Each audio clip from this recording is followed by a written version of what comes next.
पहला क्वेश्चन देखिए, भारत के राष्ट्रपति को उसके पद से हटाया जा सकता है संसद द्वारा। भारत के राष्ट्रपति को उसके पद से हटाया जा सकता है संसद द्वारा। अनुच्छेद 56 के खंड 1 के उपखंड ख के अनुसार संविधान का अतिक्रमण करने पर राष्ट्रपति को अनुच्छेद 61 में उपबंधित रीति से संसद द्वारा चलाए गए महाभियोग के माध्यम से पद से हटाया जा सकता है। यानी राष्ट्रपति को उसके पद से हटाया जा सकता है संसद द्वारा। नेक्स्ट क्वेश्चन देखेंगे, भारतीय संविधान के किस अनुच्छेद के तहत राष्ट्रपति पर महाभियोग चलाया जा सकता है? तो अनुच्छेद 61 के तहत। भारतीय संविधान के किस अनुच्छेद के तहत राष्ट्रपति पर महाभियोग चलाया जा सकता है? तो अनुच्छेद 61 के तहत राष्ट्रपति पर महाभियोग चलाया जा सकता है। अनुच्छेद 61 के तहत ये प्रक्रिया है। अनुच्छेद 61 में राष्ट्रपति पर महाभियोग चलाने की प्रक्रिया है अनुच्छेद 61 में। नेक्स्ट, भारत के राष्ट्रपति को महाभियोग द्वारा हटाने की प्रक्रिया वर्णित है अनुच्छेद 61 में। भारत के राष्ट्रपति को महाभियोग द्वारा हटाने की प्रक्रिया वर्णित है अनुच्छेद 61 में। अनुच्छेद 61 में। नेक्स्ट, भारत के राष्ट्रपति को कार्य अवधि की समाप्ति से पूर्व भी पद से हटाया जा सकता है महाभियोग द्वारा। भारत के राष्ट्रपति को कार्यावधि की समाप्ति से पूर्व भी पद से हटाया जा सकता है महाभियोग द्वारा। महाभियोग द्वारा। राष्ट्रपति पर महाभियोग का आरोप संसद के किस सदन द्वारा लगाया जा सकता है? तो राष्ट्रपति पर महाभियोग का आरोप संसद के किसी भी सदन द्वारा लगाया जा सकता है। राष्ट्रपति पर महाभियोग का आरोप संसद के किसी सदन द्वारा लगाया जा सकता है।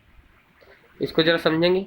महाभियोग प्रक्रिया का वर्णन अनुच्छेद 61 में किया गया है। अनुच्छेद 61(1) के अनुसार राष्ट्रपति पर महाभियोग का आरोप संसद का कोई सदन लगाएगा। संसद का कोई सदन लगाएगा और खंड 3 के अनुसार दूसरा सदन उस आरोप का अन्वेषण करेगा। एक सदन जो है महाभियोग का आरोप लगाएगा और दूसरा सदन उस आरोप का अन्वेषण करेगा या कराएगा।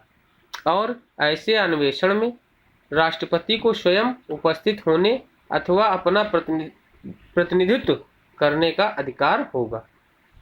एक जो है सदन द्वारा जो है आरोप लगाया जाएगा महाभियोग का और दूसरा उसकी जांच करेगा और इस जांच या इस अन्वेषण में राष्ट्रपति को स्वयं उपस्थित होने अथवा अपना प्रतिनिधित्व कराने का अधिकार होगा। नेक्स्ट, भारतीय संविधान के किस अनुच्छेद में राष्ट्रपति, कौन सा अनुच्छेद जो है राष्ट्रपति के महाभियोग से संबंधित है? तो महाभियोग से संबंधित है अनुच्छेद 61। महाभियोग से संबंधित है अनुच्छेद 61। नेक्स्ट, भारत के राष्ट्रपति पर महाभियोग लगाने का अधिकार किसे है? संसद के दोनों सदनों को। भारत के राष्ट्रपति पर महाभियोग लगाने का अधिकार किसको है? तो संसद के दोनों सदनों को। संसद के दोनों सदनों को। नेक्स्ट, संविधान के उल्लंघन के आधार पर राष्ट्रपति के विरुद्ध किसके द्वारा महाभियोग लगाया जा सकता है? संविधान के उल्लंघन के आधार पर राष्ट्रपति के विरुद्ध महाभियोग संसद के दोनों सदनों द्वारा लगाया जा सकता है। संविधान के उल्लंघन के आधार पर राष्ट्रपति के विरुद्ध महाभियोग संसद के दोनों सदनों द्वारा लगाया जा सकता है। नेक्स्ट, भारत के राष्ट्रपति पर महाभियोग चलाने के लिए कम से कम कितने दिन पूर्व सूचना देना आवश्यक है? तो 14 दिन पूर्व सूचना देना आवश्यक है। भारत के राष्ट्रपति पर महाभियोग चलाने के लिए कम से कम कितने दिन पूर्व सूचना देना आवश्यक है? 14 दिन पूर्व। भारत के राष्ट्रपति पर महाभियोग संविधान के अतिक्रमण के आधार पर चलाया जा सकता है जब संसद का कोई सदन इस प्रकार का आरोप लगाए।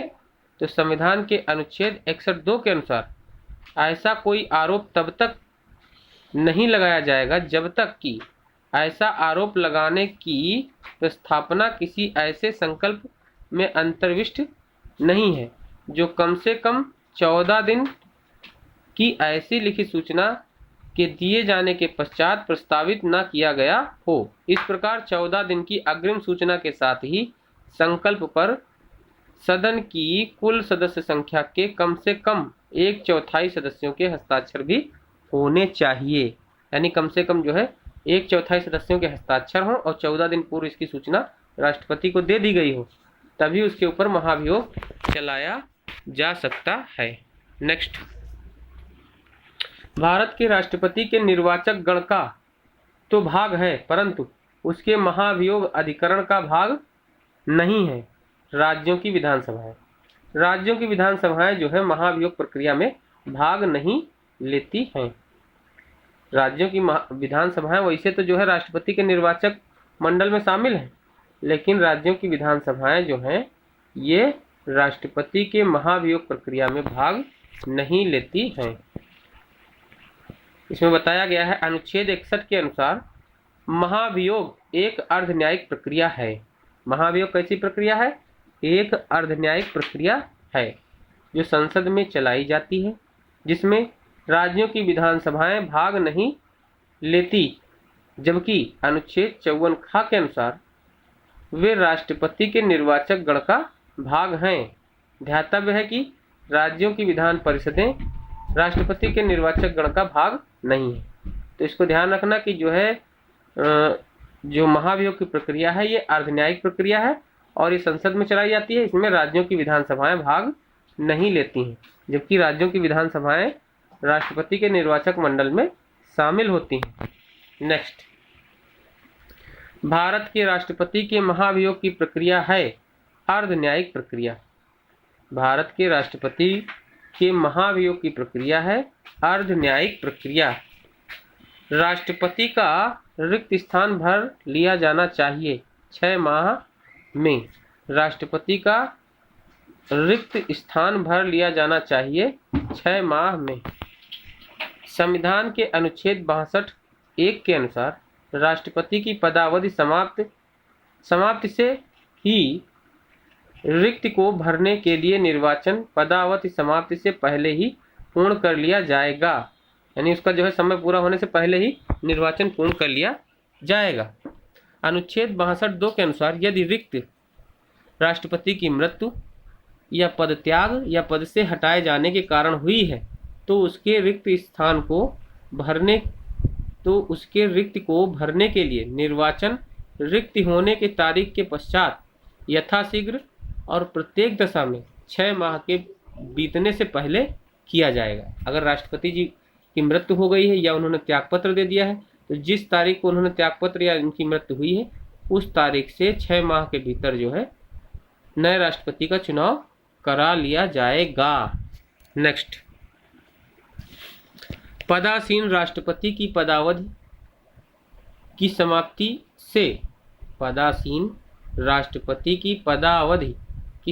से भिन्न किसी कारण से उत्पन्न होने वाली रिक्त की दशा में रिक्त भरने के लिए निर्वाचन अवश्य हो जाना चाहिए रिक्त होने की तिथि से 6 माह के भीतर। क्वेश्चन था पदासीन राष्ट्रपति की पदावधि समाप्त होने से भिन्न किसी कारण से उत्पन्न होने वाली रिक्त की दशा में रिक्त भरने के लिए निर्वाचन अवश्य हो जाना चाहिए रिक्त होने की तिथि से 6 माह के भीतर। नेक्स्ट, भारत के राष्ट्रपति की मृत्यु, पद त्याग अथवा हटाए जाने पर पद में हुई रिक्ति को भरने की समय सीमा है 6 माह। भारत में राष्ट्रपति की मृत्यु, पद त्याग अथवा हटाए जाने पर पद में हुई रिक्ति को भरने की समय सीमा है 6 माह। जब राष्ट्रपति मृत्यु, पद त्याग या पदच्युत या अन्य कारणों से अपने कर्तव्य को नहीं निभा सकता तो उपराष्ट्रपति कितने समय तक राष्ट्रपति के रूप में कार्य करता है? 6 माह के लिए। जब राष्ट्रपति मृत्यु, त्यागपत्र, पदच्युत या अन्य कारणों से अपने कर्तव्यों को नहीं निभा सकता तो उपराष्ट्रपति कितने समय तक राष्ट्रपति के रूप में कार्य करता है? 6 माह तक। नेक्स्ट, यदि मृत्यु, पद त्याग अथवा हटाए जाने की स्थिति में भारत के राष्ट्रपति का पद रिक्त हो जाए तो उस पद का कार्यभार कौन संभालेगा? तो पदभार अगर रिक्त हो गया राष्ट्रपति का तो उसको संभालेंगे उपराष्ट्रपति। उपराष्ट्रपति। अनुच्छेद 65 के अनुसार यदि मृत्यु, त्यागपत्र या हटाए जाने की स्थिति में राष्ट्रपति का पद रिक्त होता है तो पदभार उपराष्ट्रपति संभालेंगे, तथा यदि किन्हीं कारणों से उपराष्ट्रपति भी उपलब्ध नहीं है, अगर उपराष्ट्रपति उपलब्ध नहीं है तो उच्चतम न्यायालय का मुख्य न्यायाधीश या उसके न रहने पर उसी न्यायालय का वरिष्ठतम न्यायाधीश उस समय उपलब्ध है राष्ट्रपति के कृत्यों को संपादित करेगा। राष्ट्रपति के कृत्यों को संपादित करेगा। नेक्स्ट, यदि भारत के राष्ट्रपति का पद रिक्त हो जाए, यदि भारत के राष्ट्रपति का पद रिक्त हो जाए और कोई उपराष्ट्रपति ना हो, तब निम्न में से कौन कार्यवाहक राष्ट्रपति होगा? सर्वोच्च न्यायालय का मुख्य न्यायाधीश। यदि राष्ट्रपति का पद रिक्त हो जाए और कोई उपराष्ट्रपति ना हो, तब कार्यवाहक राष्ट्रपति होगा सर्वोच्च न्यायालय का मुख्य न्यायाधीश। सर्वोच्च न्यायालय के मुख्य न्यायाधीश। नेक्स्ट, यदि राष्ट्रपति एवं उपराष्ट्रपति का पद खाली हो तो भारत के राष्ट्रपति के पद पर कौन होता है? भारत का मुख्य न्यायाधीश। यदि राष्ट्रपति एवं उपराष्ट्रपति का पद खाली हो तो भारत के राष्ट्रपति के पद पर कौन होता है? भारत का मुख्य न्यायाधीश। नेक्स्ट, मुख्य न्यायाधीश। यदि नेक्स्ट क्वेश्चन देखेंगे, यदि भारत के राष्ट्रपति एवं उपराष्ट्रपति का पद एक ही समय बिंदु पर खाली हो जाता है तो राष्ट्रपति का पद अस्थायी तौर पर निम्नांकित अधिकारी धारण करेगा। सर्वोच्च न्यायालय का मुख्य न्यायाधीश। यदि राष्ट्रपति एवं उपराष्ट्रपति का पद एक ही समय बिंदु पर खाली हो जाए तो राष्ट्रपति का पद अस्थायी तौर पर भारत के मुख्य न्यायाधीश धारण करेंगे। भारत के मुख्य न्यायाधीश यानी सर्वोच्च न्यायालय के मुख्य न्यायाधीश धारण करेंगे। भारत का कार्यपालिका अध्यक्ष एग्जीक्यूटिव हेड कौन है? राष्ट्रपति। भारत का कार्यपालिका अध्यक्ष एग्जीक्यूटिव हेड कौन है? राष्ट्रपति। अनुच्छेद 53(1) के अनुसार संघ की कार्यपालिका शक्ति राष्ट्रपति में निहित होगी। संघ की कार्यपालिका शक्ति राष्ट्रपति में निहित होगी, जिसका प्रयोग वह संविधान के अनुसार स्वयं या अपने अधीनस्थ अधिकारियों द्वारा करेगा। इस प्रकार भारतीय संघ का कार्यपालिका अध्यक्ष राष्ट्रपति होता है। भारत का कार्यपालिका अध्यक्ष कौन है? राष्ट्रपति। भारत का कार्यपालिका अध्यक्ष कौन है? राष्ट्रपति। संविधान के किस अनुच्छेद के अंतर्गत संघ की कार्यपालिका की शक्तियां राष्ट्रपति में निहित हैं? अनुच्छेद 53 के अनुसार। संविधान के अनुच्छेद 53 के अनुसार संघ की कार्यपालिका शक्तियां राष्ट्रपति में निहित हैं। अनुच्छेद 53 के अनुसार संघ की कार्यपालिका शक्तियां राष्ट्रपति में निहित हैं। नेक्स्ट, संविधान भारतीय संविधान के में समस्त कार्यपालिका शक्तियां निहित हैं राष्ट्रपति में। भारतीय संविधान में समस्त कार्यपालिका शक्तियां निहित हैं राष्ट्रपति में। राष्ट्रपति में। नेक्स्ट, भारतीय संविधान में केंद्रीय सरकार की अधिशासी शक्तियों को किसमें निहित किया गया है? भारतीय संविधान में केंद्रीय सरकार की अधिशासी शक्तियों को किसमें निहित किया गया है? भारत के राष्ट्रपति में। भारतीय संविधान में केंद्रीय सरकार की अधिशासी शक्तियों को किसमें निहित किया गया है? भारत के राष्ट्रपति में। भारत के राष्ट्रपति में। कथन है, संघ की कार्यपालिका शक्तियां भारत के राष्ट्रपति में निहित हैं। संघ की कार्यपालिका शक्तियां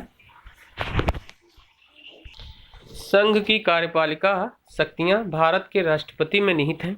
संघ की कार्यपालिका शक्तियां भारत के राष्ट्रपति में निहित हैं। कारण, कार्यपालिका शक्तियां सरकार का व्यवसाय चलाने से संबंधित हैं। कार्यपालिका शक्तियां सरकार का व्यवसाय चलाने से संबंधित हैं। तो ए आर दोनों सही हैं, आर ए का सही स्पष्टीकरण नहीं है। कथन, संघ की कार्यपालिका शक्तियां भारत के राष्ट्रपति में निहित हैं। कारण, कार्यपालिका शक्तियां सरकार का व्यवसाय चलाने से संबंधित हैं। ए आर दोनों सही, आर ए का सही स्पष्टीकरण नहीं है। 4 कथन दिए गए हैं, इसमें बताना है कौन सा कथन सही है। तो पहला कथन देखेंगे, संघ की कार्यपालिका शक्ति प्रधानमंत्री में निहित है। तो पहला कथन गलत हो गया, क्योंकि संघ की कार्यपालिका शक्ति राष्ट्रपति में निहित होती है। संघ की कार्यपालिका शक्ति राष्ट्रपति में निहित होती है, तो पहला कथन गलत हो गया। नेक्स्ट दूसरा कथन देखेंगे, प्रधानमंत्री की नियुक्ति राष्ट्रपति द्वारा की जाती है, ये सही है। दूसरा कथन सही है, प्रधानमंत्री की नियुक्ति राष्ट्रपति द्वारा की जाती है, दूसरा सही है। तीसरा है, प्रधानमंत्री मंत्रिपरिषद के प्रधान होते हैं, तीसरा भी सही है, प्रधानमंत्री मंत्रिपरिषद के प्रधान होते हैं। चौथा, यह आवश्यक नहीं कि नियुक्ति के समय प्रधानमंत्री संसद के किसी सदन के सदस्य हों, ये भी सही है। यह आवश्यक नहीं कि नियुक्ति के समय प्रधानमंत्री संसद के किसी सदन का सदस्य हो। तो 2, 3, 4 सही है, पहला गलत है। संघ की कार्यपालिका शक्ति प्रधानमंत्री में निहित है, पहला गलत है। 2, 3, 4 सही है। प्रधानमंत्री की नियुक्ति राष्ट्रपति द्वारा की जाती है, प्रधानमंत्री मंत्रिपरिषद के प्रधान होते हैं। यह आवश्यक नहीं कि नियुक्ति के समय प्रधानमंत्री संसद के किसी सदन के सदस्य हों। नेक्स्ट, निम्नांकित में से कौन भारतीय गणतंत्र का प्रमुख है? भारत का राष्ट्रपति। भारतीय गणतंत्र का प्रमुख किसे कहा जाता है? भारतीय गणतंत्र का प्रमुख है भारत का राष्ट्रपति। भारत एक गणराज्य है, इसका तात्पर्य है भारत का राष्ट्राध्यक्ष निर्वाचित होगा, ना कि वंशानुगत। अतः भारतीय गणतंत्र का प्रमुख राष्ट्राध्यक्ष राष्ट्रपति होता है, जिसका चुनाव अप्रत्यक्ष चुनाव प्रणाली द्वारा किया जाता है। नेक्स्ट, भारतीय संविधान के किस एक संशोधन द्वारा राष्ट्रपति को कोई भी मामला मंत्रिपरिषद द्वारा पुनर्विचार किए जाने के लिए वापस भेजने का अधिकार दिया गया? 44वें संविधान संशोधन द्वारा। 44वें संविधान संशोधन 1978 द्वारा राष्ट्रपति को कोई भी मामला मंत्रिपरिषद द्वारा पुनर्विचार किए जाने के लिए वापस भेजने का अधिकार दिया गया है। 44वें संविधान संशोधन 1978 द्वारा, जिसके तहत 44वें संविधान संशोधन की बात बता रहे हैं, जिसके तहत राष्ट्रपति कोई भी मामला मंत्रिपरिषद द्वारा पुनर्विचार किए जाने के लिए वापस भेजने का अधिकार दिया गया 44वें संविधान संशोधन द्वारा। नेक्स्ट, राष्ट्रपति लोकसभा को कब भंग कर सकते हैं? केंद्रीय मंत्रिमंडल की अनुशंसा पर राष्ट्रपति अनुच्छेद 85(2) के तहत 85(2) के तहत राष्ट्रपति 85(2) के तहत लोकसभा भंग कर सकता है, किंतु राष्ट्रपति की यह शक्ति 74(1) के अधीन है। अर्थात वह ऐसा केंद्रीय मंत्रिमंडल की अनुशंसा पर ही कर सकता है। उल्लेखनीय है कि मंत्रिमंडल में कैबिनेट स्तर के मंत्री शामिल होते हैं, जबकि मंत्रिपरिषद में कैबिनेट मंत्री, राज्य मंत्री, उप मंत्री शामिल होते हैं। इसको ध्यान रखना, कैबिनेट जो मंत्रिमंडल है जिसको कहते हैं मंत्रिमंडल, उसमें मंत्रिमंडल में कैबिनेट स्तर के ही मंत्री होते हैं। मंत्रिमंडल में कैबिनेट स्तर के ही मंत्री होते हैं, जबकि मंत्रिपरिषद में कैबिनेट मंत्री, राज्य मंत्री और उप मंत्री सब शामिल होते हैं। मंत्रिपरिषद की अगर बात करें तो समझ लो कैबिनेट, राज्य और उप मंत्री तीनों की बात कर रहा है। कैबिनेट मंत्री, राज्य मंत्री और उप मंत्री की बात कर रहा है, अगर बात करता है मंत्रिपरिषद की। ठीक है, अगर मंत्रिमंडल की बात कर रहा है तो मंत्रिमंडल में कैबिनेट स्तर के मंत्री शामिल होते हैं। तो ये ध्यान रखना, यहाँ पे बात करी गई है मंत्रिमंडल की। तो राष्ट्रपति लोकसभा को भंग कर सकते हैं केंद्रीय मंत्रिमंडल की अनुशंसा पर, यानी केवल जो है कैबिनेट मंत्रियों के अनुशंसा पर। मंत्रिमंडल में कौन होता है? कैबिनेट स्तर के मंत्री शामिल होते हैं, तो केंद्रीय मंत्रिमंडल की अनुशंसा पर ही राष्ट्रपति लोकसभा को भंग कर सकते हैं। नेक्स्ट क्वेश्चन है, भारत के राष्ट्रपति की अनुशंसा पर लोकसभा को भंग कर सकते हैं। भारत के राष्ट्रपति लोकसभा को भंग कर सकते हैं, लोकसभा को भंग कर सकते हैं। अच्छा, मंत्रिपरिषद की अनुशंसा पर भी भंग कर सकते हैं, मंत्रिमंडल की भी अनुशंसा पे भंग कर सकते हैं राष्ट्रपति लोकसभा को, और मंत्रिपरिषद की अनुशंसा पर भी राष्ट्रपति लोकसभा को भंग कर सकते हैं। तो हमारा क्वेश्चन है, भारत के राष्ट्रपति की अनुशंसा पर लोकसभा को भंग कर सकते हैं, तो इसका उत्तर है मंत्रिपरिषद। भारत के राष्ट्रपति मंत्रिपरिषद की अनुशंसा पर लोकसभा को भंग कर सकते हैं। नेक्स्ट, लोकसभा और राज्यसभा की संयुक्त बैठक किसके द्वारा आहूत की जाती है? तो ये जो संयुक्त बैठक ज्वाइंट सेशन है, ये राष्ट्रपति द्वारा आहूत की जाती हैं। एक अनुच्छेद 108 के तहत, अनुच्छेद 108 के तहत किसी विधेयक पर दोनों सदनों के मध्य, अनुच्छेद 108 के तहत किसी विधेयक पर दोनों सदनों के मध्य गतिरोध की स्थिति में लोकसभा और राज्यसभा की संयुक्त बैठक राष्ट्रपति द्वारा आहूत की जा सकती है। अनुच्छेद 118(4) के तहत दोनों सदनों की संयुक्त बैठकों की अध्यक्षता लोकसभा अध्यक्ष द्वारा की जाती है, यानी अध्यक्षता करेंगे लोकसभा अध्यक्ष, लेकिन आहूत करेंगे अनुच्छेद 108 के तहत कौन? राष्ट्रपति। ज्वाइंट सेशन बुलाता है राष्ट्रपति और अध्यक्षता करता है लोकसभा अध्यक्ष। अनुच्छेद 118(4) के तहत, अनुच्छेद 118(4) के तहत ज्वाइंट सेशन की अध्यक्षता लोकसभा अध्यक्ष करते हैं, लोकसभा अध्यक्ष करते हैं, और ज्वाइंट सेशन बुलाता कौन है? राष्ट्रपति, राष्ट्रपति। नेक्स्ट, अनुच्छेद 108 के अंतर्गत लोकसभा और राज्यसभा की संयुक्त बैठक आहूत की जाती है राष्ट्रपति द्वारा। अनुच्छेद 108 के अंतर्गत लोकसभा और राज्यसभा की संयुक्त बैठक आहूत की जाती हैं राष्ट्रपति द्वारा, यानी ज्वाइंट सेशन कौन बुलाता है? राष्ट्रपति। नेक्स्ट, भारतीय संसद का संयुक्त अधिवेशन कौन बुला सकता है? राष्ट्रपति। भारतीय संसद का संयुक्त अधिवेशन कौन बुला सकता है? राष्ट्रपति। नेक्स्ट, भारत के राष्ट्रपति से संबंधित निम्नलिखित कथनों में से कौन सा एक सही नहीं है? भारत के राष्ट्रपति के विषय में कौन सा कथन सही नहीं है? तो इसमें बी कथन सही नहीं है। कौन सा? वह दोनों सदनों की चर्चा में भाग लेता है, ये गलत है। राष्ट्रपति दोनों सदनों की चर्चा में भाग लेता है, यह कथन सही नहीं है, क्योंकि राष्ट्रपति दोनों सदनों की चर्चा में भाग नहीं लेता है। तो ये पहला गलत, बी नंबर गलत है। भारत के राष्ट्रपति से संबंधित निम्नलिखित कथनों में से कौन सा एक सही नहीं है? तो सही नहीं है, वह दोनों सदनों में चर्चा में भाग लेता है, ये सही नहीं है। वह संसद का एक संगठक भाग है, ये सही है। वह संसद का एक संगठक भाग है, सही है। वह प्रत्येक वर्ष दोनों सदनों की संयुक्त बैठक को संबोधित करता है। राष्ट्रपति प्रत्येक वर्ष दोनों सदनों की संयुक्त बैठक को संबोधित करता है। वह किन्हीं परिस्थितियों में अध्यादेश लागू कर सकता है। वह किन्हीं परिस्थितियों में अध्यादेश लागू कर सकता है।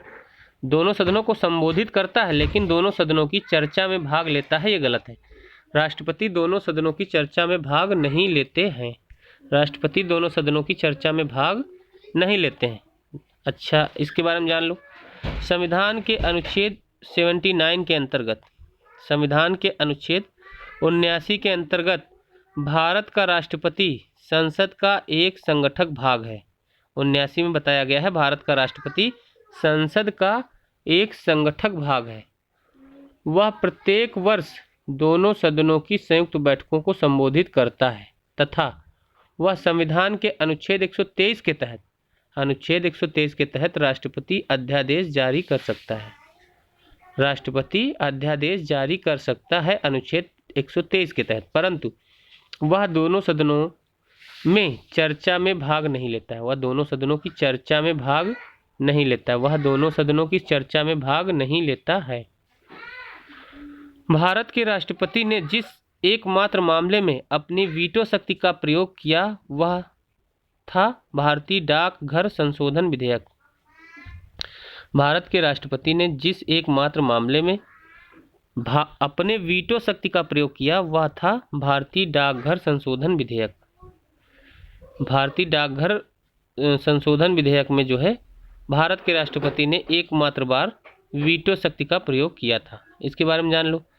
पेप्सू विनियोग विधेयक के मामले में 1954 में राष्ट्रपति डॉक्टर राजेंद्र प्रसाद ने आत्यांतिक वीटो का प्रयोग किया था। अच्छा, पेप्सू विनियोग विधेयक मामले में 1954 में डॉक्टर राजेंद्र प्रसाद ने आत्यांतिक एब्सोल्यूट वीटो का प्रयोग किया था 1954 में, जबकि 1986 में राष्ट्रपति ज्ञानी जैल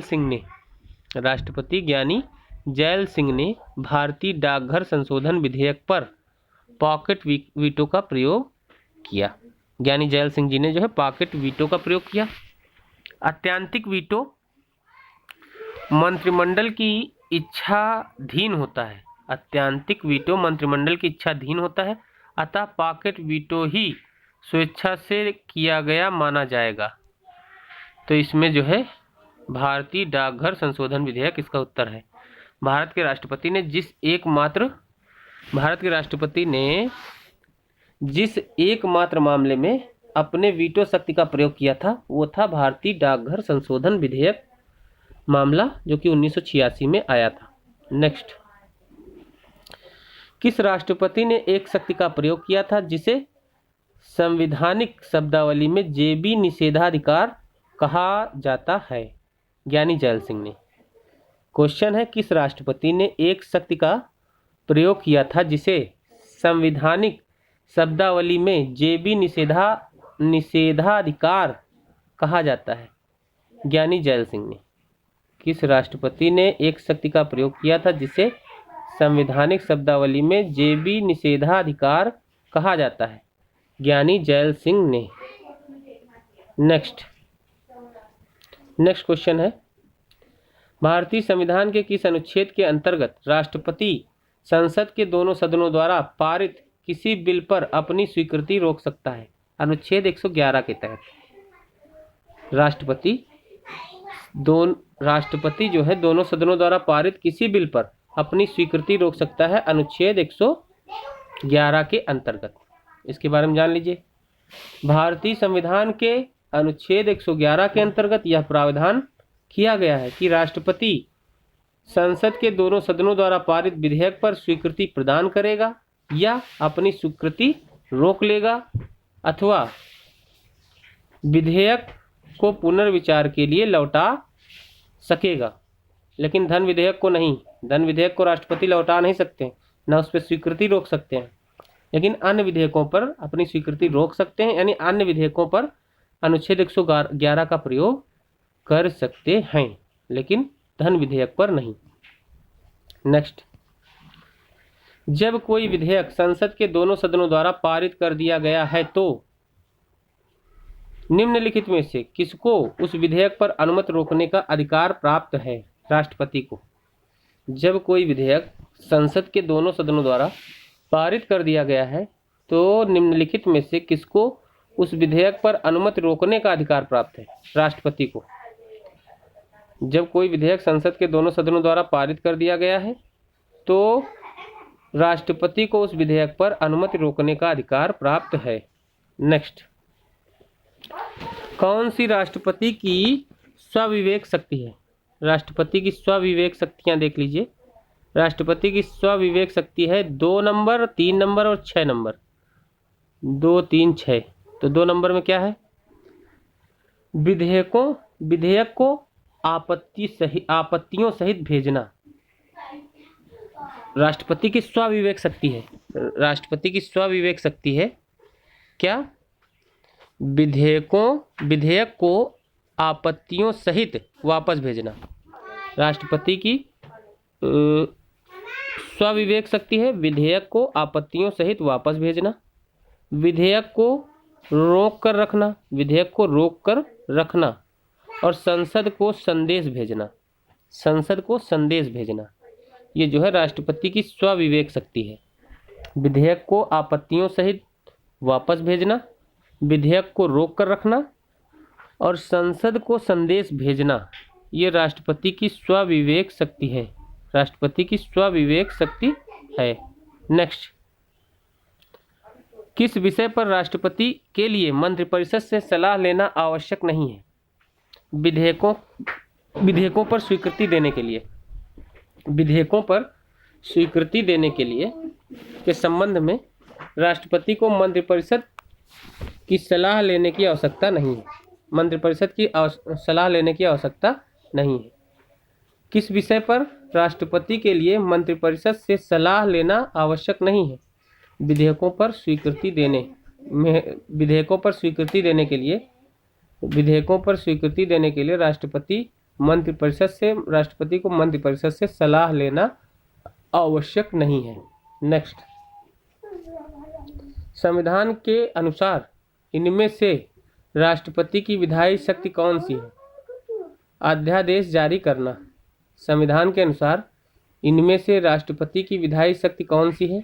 अध्यादेश जारी करना।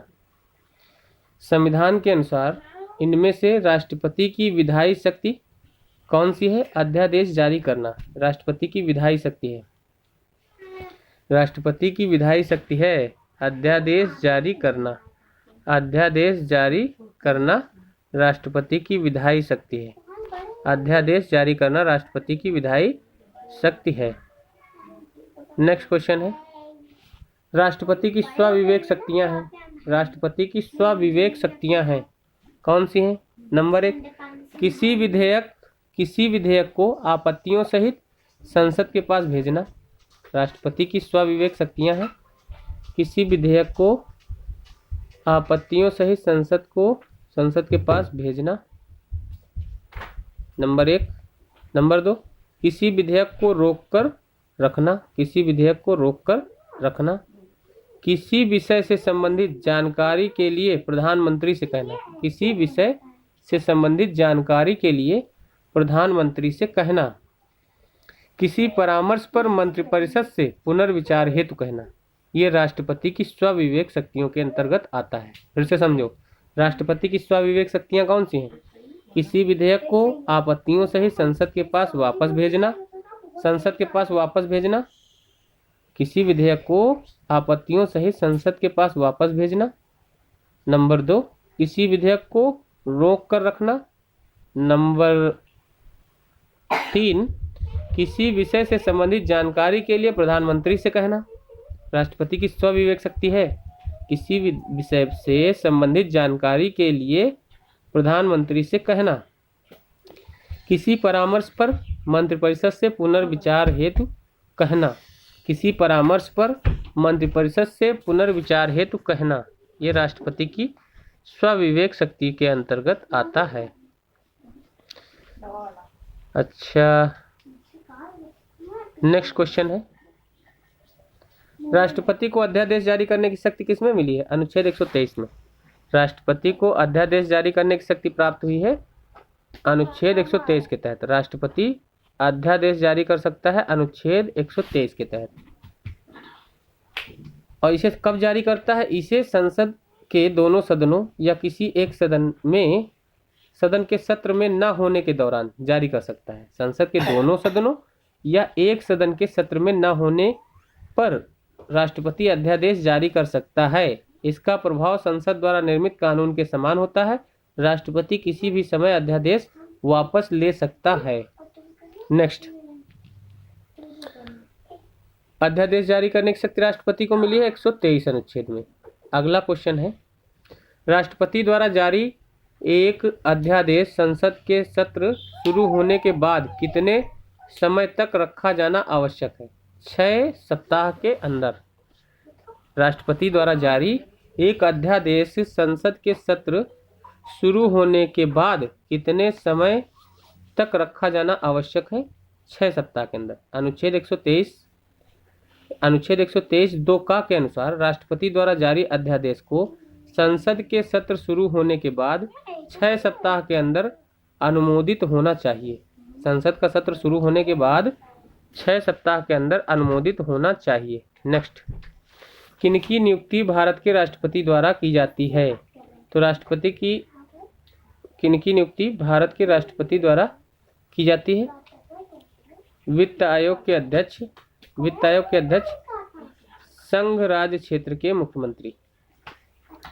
किनकी नियुक्ति भारत के राष्ट्रपति द्वारा की जाती है? वित्त आयोग के अध्यक्ष और संघ राज्य क्षेत्र के मुख्यमंत्रियों की नियुक्ति। अनुच्छेद 280(1) के अनुसार वित्त आयोग के अध्यक्ष की नियुक्ति राष्ट्रपति द्वारा की जाती है। अनुच्छेद 280(1) के अनुसार वित्त आयोग के अध्यक्ष की नियुक्ति राष्ट्रपति द्वारा की जाती है। अनुच्छेद 239 डबल का 5 के अनुसार एक अनुच्छेद 239 डबल का 5 के तहत संघ राज्य क्षेत्र के मुख्यमंत्री की नियुक्ति राष्ट्रपति करता है। संघ राज्य क्षेत्र के मुख्यमंत्री की नियुक्ति संघ राज्य क्षेत्र के मुख्यमंत्री की नियुक्ति राष्ट्रपति करता है तथा अन्य मंत्रियों की नियुक्ति राष्ट्रपति प्रधानमंत्री अन्य मंत्रियों की नियुक्ति राष्ट्रपति करता है, मुख्यमंत्री की सलाह पर करेगा। अच्छा, अन्य मंत्रियों की नियुक्ति जो है राष्ट्रपति ही करेगा, लेकिन मुख्यमंत्री की सलाह पर करेगा।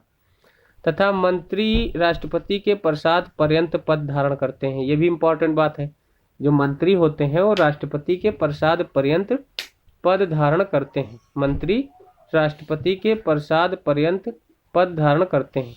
योजना आयोग के उपाध्यक्ष की नियुक्ति प्रधानमंत्री द्वारा की जाती है। योजना आयोग के उपाध्यक्ष की नियुक्ति प्रधानमंत्री द्वारा की जाती है। राष्ट्रपति किसकी नियुक्ति करता है? तो राष्ट्रपति किसकी नियुक्ति करता है? तो संविधान के अनुच्छेद 76 के अनुसार महान्यायवादी, अनुच्छेद 76 यानी 76 अनुच्छेद के अनुसार महान्यायवादी की नियुक्ति राष्ट्रपति करता है। महान्यायवादी की नियुक्ति राष्ट्रपति करता है। अनुच्छेद 148 के अनुसार नियंत्रक एवं महालेखा परीक्षक की नियुक्ति।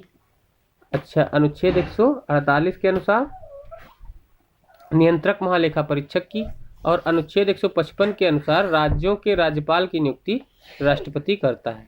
यानी महान्यायवादी है अनुच्छेद 76 में, महान्यायवादी 76 में, नियंत्रक महालेखा परीक्षक जिसको कैग बोलते हैं, कैग है अनुच्छेद 148 में, राज्य के राज्यपाल हैं अनुच्छेद 155 में। तो महान्यायवादी, नियंत्रक महालेखा परीक्षक और राज्य के राज्यपाल उपरोक्त सभी की नियुक्ति राष्ट्रपति द्वारा की जाती है। नेक्स्ट, भारत का राष्ट्रपति किसकी नियुक्ति नहीं करता है? तो उपराष्ट्रपति की नियुक्ति राष्ट्रपति नहीं करते हैं। उपराष्ट्रपति की नियुक्ति नहीं करते हैं क्योंकि उपराष्ट्रपति का निर्वाचन होता है। उपराष्ट्रपति का निर्वाचन होता है। अनुच्छेद 66 के अनुसार उपराष्ट्रपति का निर्वाचन होता है, तो उपराष्ट्रपति की नियुक्ति नहीं करते हैं राष्ट्रपति। उपराष्ट्रपति की नियुक्ति नहीं करते हैं राष्ट्रपति क्योंकि उपराष्ट्रपति का निर्वाचन होता है।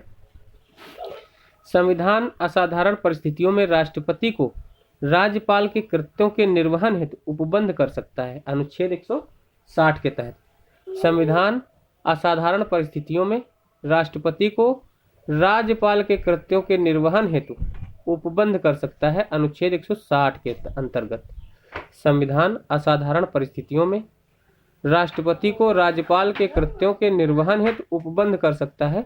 अनुच्छेद 160 के तहत संविधान असाधारण परिस्थितियों में राष्ट्रपति को राज्यपाल के कृत्यों के निर्वहन हेतु उपबंध कर सकता है। अनुच्छेद 160 के तहत। नेक्स्ट, भारतीय संविधान भारत के राष्ट्रपति को अधिकार नहीं देता, क्या अधिकार नहीं देता? कि राज्यों के मुख्यमंत्री की नियुक्ति का।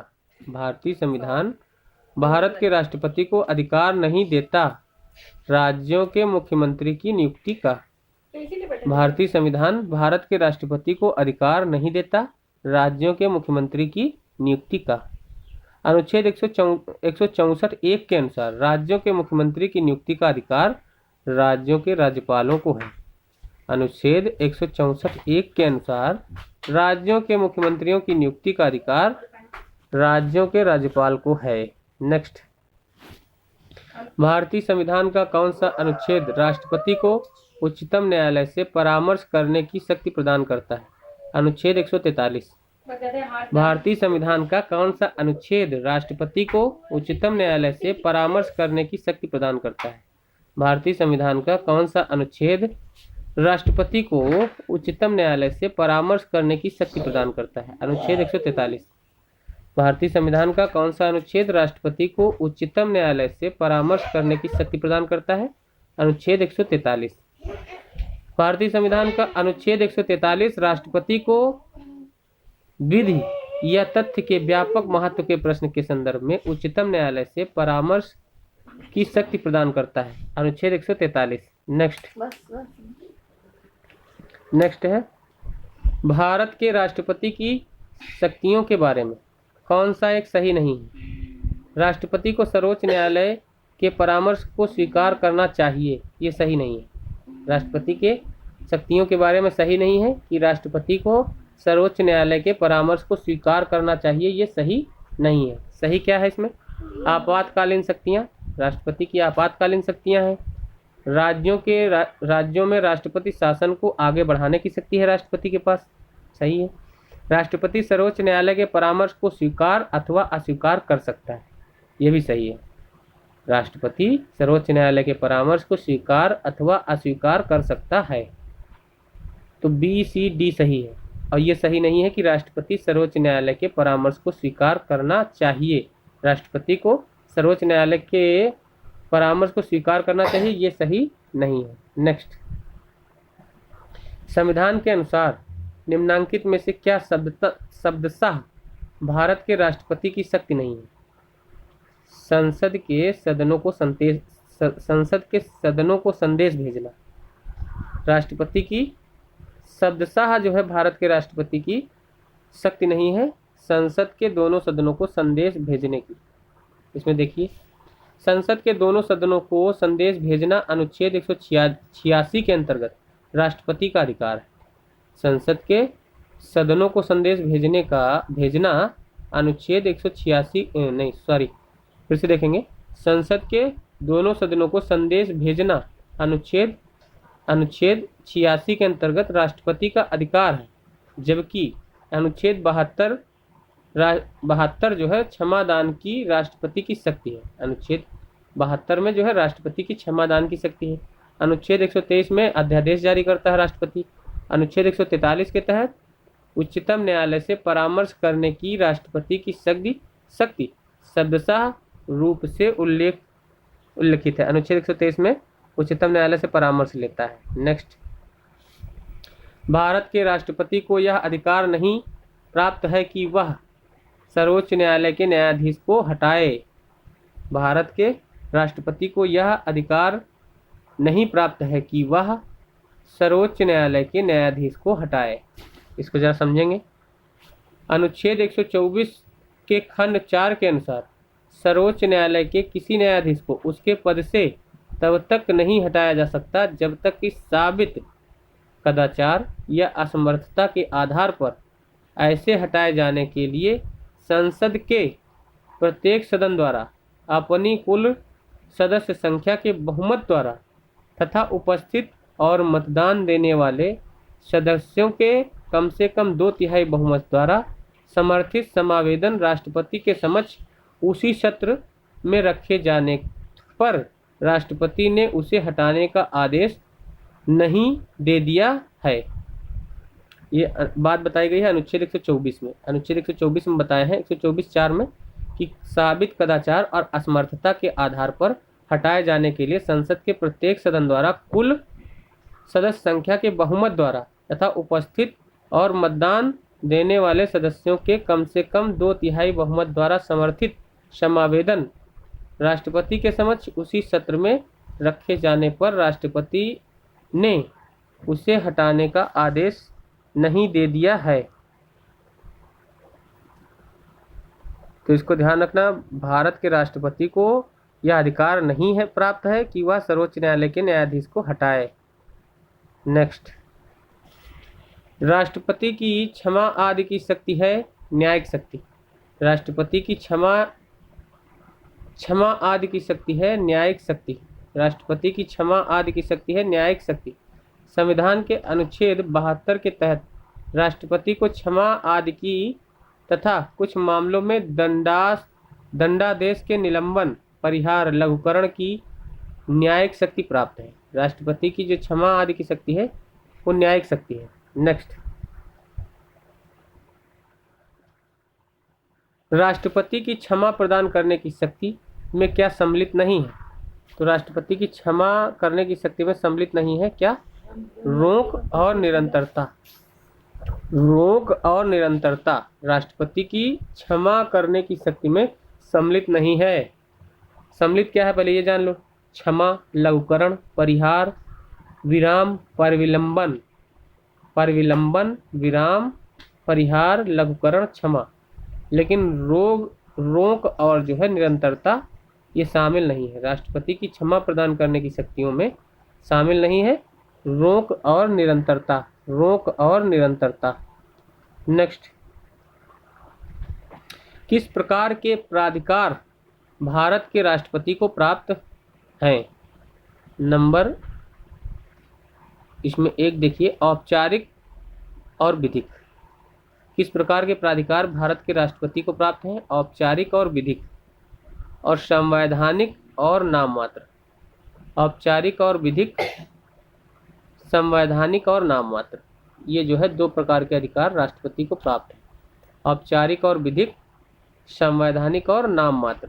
भारत के राष्ट्रपति को संविधान के तहत प्राप्त प्राधिकार औपचारिक एवं विधिक तथा संवैधानिक और नाम मात्र है। भारत के राष्ट्रपति को संविधान के तहत प्राप्त अधिकार औपचारिक एवं विधिक तथा संवैधानिक और नाम मात्र हैं।